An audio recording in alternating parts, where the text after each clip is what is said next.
Guys, how are you? Welcome to my channel Lisa lifestyle. I hope आप सब अच्छे हैं, I wish कि आप सब अच्छे रहो।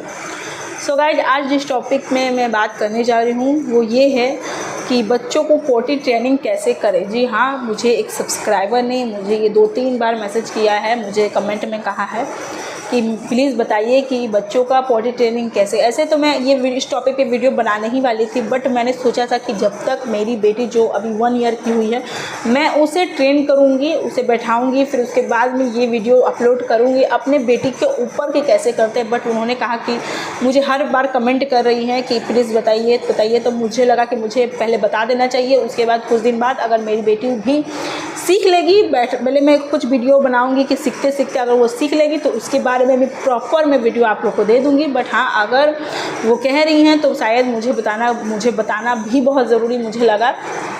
तो आज का बात इसी टॉपिक पे है कि बच्चों को पोटी ट्रेनिंग कैसे करें, बच्चों को ऐसा क्या ट्रेन करें कि बच्चे काफ़ी अच्छे से पोटी कर सकें। क्या होता है ना, छोटे जब भी बच्चे रहते हैं तो हम क्या करते हैं, ज़्यादातर उसे हगिस में ही, डायपर में ही प्रेफर करते हैं। बट सुबह उठते ही कभी कभी क्या होता है कि हम सोचते हैं अब पोटी करेगा, अब पोटी करेगा, जैसे ही डायपर गायब वो तुरंत पोटी कर देता है, जिसकी वजह से हम मम्माओं को बहुत सारा प्रॉब्लम का सामना करना पड़ता है। घर में कभी कभी बच्चा खेलते कूदते हुए कहीं भी पोटी कर देता है। तो ये चीज़ हमारे ऊपर है कि हम बच्चे को कैसे ट्रेन करें कि वो सही जगह में, सही समय, सही तरीके से पोटी करें। बट हाँ, बच्चे सिग्नल देते हैं, ये चीज़ का याद रखिएगा। जी हाँ, बच्चे सिग्नल देते हैं पोटी करते समय, बच्चे बाथरूम करते समय सिग्नल देते हैं, बच्चे पोटी करते समय भी सिग्नल देते हैं। कैसे सिग्नल देते हैं, कभी कभी देखिएगा ना, बच्चे अगर बाथरूम करेंगे ना तो अजीब सा, कोई बच्चे अजीब से रोने लगेगा। आप न्यू बॉर्न को देखिएगा ना, वो हमेशा बाथरूम करते समय ना रोएगा, अजीब सा रोएगा, तो हमें समझ में आ जाता है कि कुछ करेगा। लेकिन बच्चे हमेशा सिग्नल देते हैं। अगर पोटी करेगा ना कोई बच्चे, मेरी श्रेया क्या करती है, जब भी उसको पोटी करने रहते हैं हगीज में चाहे ऐसे भी, वो मुझे सिग्नल देते हैं। कैसे, वो तो उल्टी हो जाएगी, टेढ़ी हो जाएगी, एकदम उल्टी करके जैसे लगेगा ना, वो बिल्कुल भी सर को नीचे कर लेगी, पाँव को ऊपर, सर को नीचे कर लेगी, पीठ को पीछे कर लेगी, कभी कभी करेगी। तो मुझे ये सिग्नल मिल जाता है कि वो अब कुछ न कुछ करने वाली है, चाहे वो पोटी करने वाली है, चाहे वो सुसु करने वाली है, ये सिग्नल मुझे दे देती है। तो ऐसे ही हर मदर को भी ये सिग्नल मिलता होगा। अगर जितने भी 6 मंथ के ऊपर के बच्चे हैं ना, 6 मंथ के छोटे के बच्चे भी सिग्नल देते हैं, ऐसा नहीं कि सिग्नल नहीं देते। कभी कभी देखिएगा उसे डायपर पहनाइएगा ना, वो पोटी करने के बाद रोने लगेगा अचानक से। तो मम्मा कुछ 1-2 दिन नहीं समझेंगे, 5-6 दिन नहीं समझेंगे, 10 दिन नहीं समझेंगे, पर कुछ दिन बाद मम्मा ये ज़रूर समझ जाती हैं कि बच्चे ने कुछ कर रखा है तभी वो रो रहा है। तो मेरे साथ भी ऐसा हुआ है। उससे मैंने अपने ये नोटिस अपने तीनों बेटियों पे किया है कि बच्चा जब भी सूसू पोटी करता है, न्यूबॉर्न हो चाहे कोई भी हो, वो इशारा देता है अपने माँ को। कुछ समझ नहीं पाती है कि क्या आपको ये समझना होगा।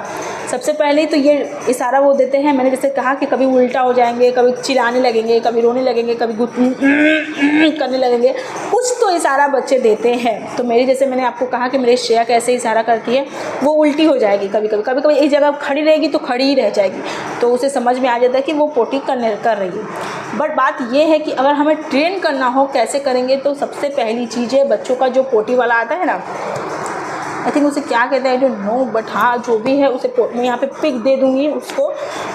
मैंने अपने दोनों बेटे को उसी पे बैठाया है, बैठा कर पोटी करना सिखाया है, यहाँ पर मैं पिक दे दूँगी। आप उसी पे बच्चे को बैठाने का ट्रेनिंग करिए।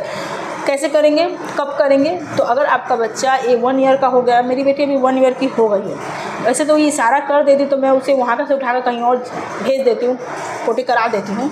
बट अगर कोई मम्मा को इशारा नहीं समझ में आ रहा है या बच्चा कहीं पर भी कभी भी पोटी कर दे रहा है, तो सबसे पहले मेक श्योर बच्चा कब पोटी कर रहा है। दिन भर में माँ ये चीज़ ध्यान दीजिए कि बच्चा कब पोटी कर रहा है। दिन भर में सुबह में कर रहा है, दोपहर में कर रहा है, रात में कर रहा है, इवनिंग में कर रहा है, ये सब चीज़ का आपको नोटिस करना होगा। जैसे कि मेरी बेटी जब भी सो के उठती है तो सबसे पहले 10 मिनट से ज़्यादा में नहीं, वो 10 मिनट के अंतर में पोटी करती है।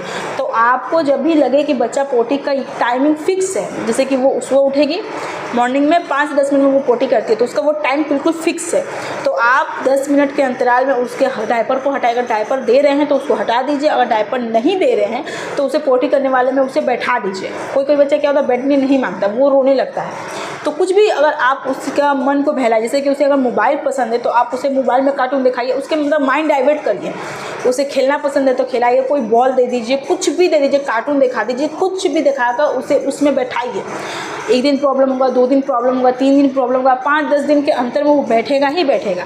आप उसके माइंड को डाइवर्ट करिए, उसे ये समझ याद ना रहे। अगर उसको बार बार याद रहेगा कि मुझे लोग कहाँ बैठा रहा है, उसके दिमाग में वो चीज़ रहेगा कि ये लोग क्या कर रहे हैं मेरे साथ, तो वो ऑब्वियस सी बात है वो नहीं बैठेगी। ऑब्वियस सी बात है कि उसे अच्छा नहीं लगेगा। उसे उसके मन में ये बात चलता रहेगा कि मैं कहाँ बैठ रही हूँ, लोग मुझे कहाँ बैठा रहे हैं, मुझे नहीं बैठना है। बट अगर आप उसके माइंड को डाइवर्ट कर देंगे, जैसे कि अगर उसे खिलौना पसंद है, हाथ में उसका खिलौना दे दीजिए, कुछ भी खाना उसे पसंद है उसके हाथ में दे दीजिए, या फिर कुछ भी जैसे कार्टून पसंद है, मोबाइल पसंद है तो आप दूर से उसे दिखाते हैं। कुछ भी पसंद है, किसी वही जैसे कि पापा मम्मी उसके बात करना उसे पसंद है तो आप बैठकर उसके माइंड को डाइवर्ट करिए। तो सबसे पहले आपको ये काम करना।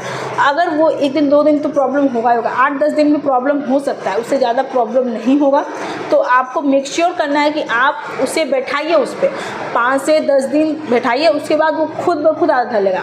उसके बाद दूसरी चीज़ आपको ये करनी है कि अगर बच्चे को आदत हो जा रहा है तो आप, ऐसा नहीं है कि वो इशारा तो कोई करेगा नहीं कि मुझे पोटी लगा, या फिर कुछ उसे बोलेगा नहीं, छोटा बच्चा है तो आप अगर कहीं उठा के उसे रख देते हैं तो वो क्या होगा कि फिर कहीं ना कहीं वो करने लगेगा, फिर उसका आदत हो जाएगा कि हम अब यहीं पे करते हैं या फिर ऐसे ही करते हैं, मुझे एक कंफर्ट लगता है। तो ऐसा मत करिए, उसे आप उसके आँख के सामने रखिए। जैसे कि अगर वो बच्चा उठ रहा है सोकर तो आप उसके आँख के सामने, जैसे कि अगर मुझे लग गया मैं उसी में जाकर डायरेक्ट बैठ जाऊँ कि हाँ समझ में आ रहा है कि इसको लग गया, ये डायरेक्ट बैठा है, ये कर लेगा। अगर आपको उसका टाइमिंग पता है, जैसे मुझे पता है कि वो सुबह मॉर्निंग में ही करती है, सुबह उठेगी 5 मिनट 10 मिनट के अंतराल में उसे करना ही करना है, तो मैं क्या करूँगी कि उसके सामने में रख दूँगी ताकि वो उधर से आए, चाहे कहीं से भी आए, वो आराम से वहाँ बैठ जाए। आप चाहे तो बाथरूम में भी वो जो लैट्रिन वाला चेयर है आप बाथरूम में भी उसे रख सकते हैं, ताकि बच्चे को जब भी 10 मिनट के अंतराल हो वो बाथरूम का गेट खोल दीजिए। अगर वो खुद जाने वाला है तो चल जाएगा, नहीं जाने वाला है तो आप गोद में उठाकर उसे वहाँ बैठा दीजिए, वो होगा ही होगा। कोई तो मम्मा कहेंगे कि वो तो लगा नहीं है, वो कुछ इशारा नहीं कर रहा है, तो हम कैसे मानेंगे, कैसे क्या करेंगे। तो आपको कुछ करने की ज़रूरत नहीं है। आप 10 मिनट हो गया है, आप वो सो के उठा है, आप उसे गोद में लीजिए, 5 मिनट के अंतराल में चाहे उसी टाइम में गोद में लीजिए, वो जाके चेयर में बैठा दीजिए। लैट्रिन करने वाला आप उसे चेयर में बैठा दीजिए, वो खुद कर लेगा, आपको करने की ज़रूरत नहीं है। बहुत कुछ कोई क्या करता है, जो दादी नानी के हमारे इशारे थे उस टाइम तो ये सब चेयर धेर ये सब मानते वो लोग नहीं थे, कुछ भी नहीं करते थे। तो बच्चे को वो डायपर भी नहीं मानते थे, वो जी हाँ बिल्कुल डायपर भी वो नहीं मानते थे। उनके हिसाब से ये सब फालतू चीज़ें हैं, पैसा वेस्ट है। दादी नानी के हिसाब से ये सब पैसा वेस्ट था। ना उन्हें डायपर की समझ थी, ना उन्हें पोटी चेयर की समझ थी, कुछ भी समझ नहीं था, उन्हें कोई फ़र्क ही नहीं पड़ता था इस चीज़ के लिए। तो वो क्या करती थी शुरू में, सुबह में अगर बच्चा उठा है तो सबसे पहले उसे उठाकर पैर के दोनों, हमारे पैर के जो बीचों बीच उसे बैठाकर मुँह से कर देती तो बच्चा सुसु कर देता था। तो आज भी क्या होता था, मेरी मम्मी या मेरी नानी आज भी मेरी बेटी को क्या करते हैं, उसे ऐसे पैर पे बैठा करके उसे करते हैं, बट वो करने नहीं मानती है। आजकल के बच्चे मुझे नहीं पता, पर वो बिल्कुल भी इस चीज़ के लिए राज़ी नहीं होते। या तो जब भी मेरी मम्मी सुसु करती है वो तो नहीं करेगी, बट जैसे उसे गोद में मेरी मम्मी लेगी, चाहे मैं ले लूँ, वो तुरंत ही सुसु कर देगी। तो ये ऐसा होता है, आगे के लोग कहते हैं ऐसा होता है कि अगर आप गोद में लेके करेंगे तो वो पोटी चाहे सुसु जो उसको लगा हुआ वो कर ही देगा। बट कोई ऐसे साइंटिफिक ये मुझे नहीं लगता कोई रीज़न है कि करने से बच्चे सुसु पोटी जब तक उसे नहीं लगे वो कैसे कर देंगे।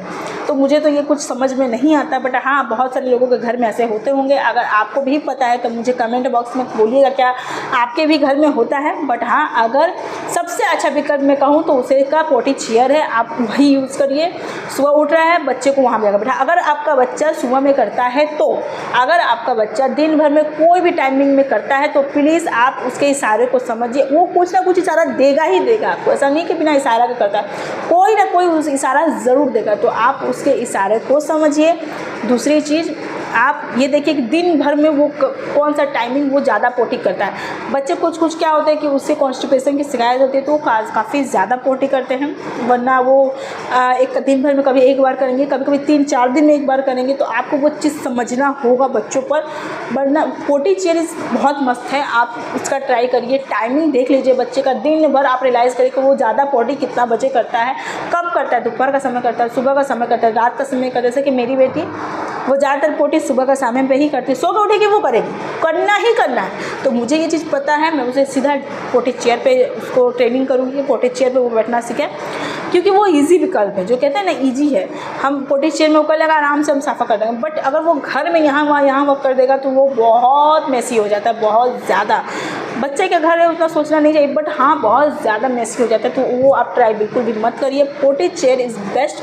कोई कहेंगे कि क्या हम अपने जो टॉयलेट बाथ है उसमें बैठा सकते हैं, तो प्लीज़ मुझे नहीं लगता है, क्योंकि वो छोटा बच्चा है, न्यू बॉर्न है, वो उसकी उम्र 1 साल से आप कितने में ट्राई करोगे, 1 साल 1.5 साल ये सब नहीं ट्राई करोगे, तो वो टॉयलेट चेयर में प्लीज़ ना बैठाइए, वो बड़ों के लिए बना है। अगर 5 साल के ऊपर के बच्चे हैं तो आप ट्राई कर सकते हैं, बट अगर ये सिर्फ 1 साल का बच्चा है तो आप बड़ों लोगों का टॉयलेट चेयर बिल्कुल भी मत यूज़ करिए, क्योंकि बच्चों का जो होता है ना इम्यूनिटी जो होता है बहुत कम होता है, और बड़े का जो कुछ बैक्टीरिया हो सकता है कि बच्चों में असर कर दे, जिसकी वजह से बच्चों को हो सकता है कुछ बीमारी हो जाए, कोई तकलीफ़ हो जाए, मतलब कुछ भी बैक्टीरिया की वजह से हो सकता है। तो आपको प्लीज़ नहीं करिए, बड़ों का जो टॉयलेट चेयर है आप यूज़ नहीं करिए, छोड़ दीजिए कुछ दिन के लिए। 1-2 साल के बाद अगर बच्चा खुद ब खुद बैठने लग जाता है, जैसे कि मेरी आहाना जब थी तो वो पहले टॉयलेट चेयर में बैठी, उसके बाद में कुछ दिन मैंने 2-2.5 साल इसका यूज़ किया, उसके बाद मैंने उसे टॉयलेट चेयर पे बिठाना स्टार्ट कर दिया। जो हमारे पुराने टॉयलेट चेयर होते थे ना उस पर बिठाना, नया न्यू वाला में जो गोल वाला होता है उस पर मैंने नहीं, इंग्लिश पोटी चेयर होता है उस पर नहीं बिठाया अभी तक, वो डरती है अभी, तो मैंने पुराना वाला में उसे बैठाना स्टार्ट कर दिया है। आप चाहें तो वो उसमें बैठा सकते हैं, बट प्लीज़ 2-2.5 साल 3 साल के बाद बैठाएं, अभी बिल्कुल भी ट्राई नहीं करें। आप ऐसा ही करिए अगर आपको अच्छा लगेगा, आपको सही में बेस्ट लगेगा। आप बच्चे का दिन भर का रूटीन देखिए, दिन भर वो क्या क्या कर सकता है, वो एक दिन नहीं बैठेगा, 2 दिन नहीं बैठेगा, 10 दिन बैठेगा ही बैठेगा। उसके माइंड को डाइवर्ट करके बैठाइए, उसे जो पसंद है वो दे के बैठाइए, डेफिनेटली वो बैठेगा। तो अगर आपको मेरी बात समझ में आई होगी तो एक लाइक शेयर सब्सक्राइब जरूर करिएगा। Thank you, bye bye.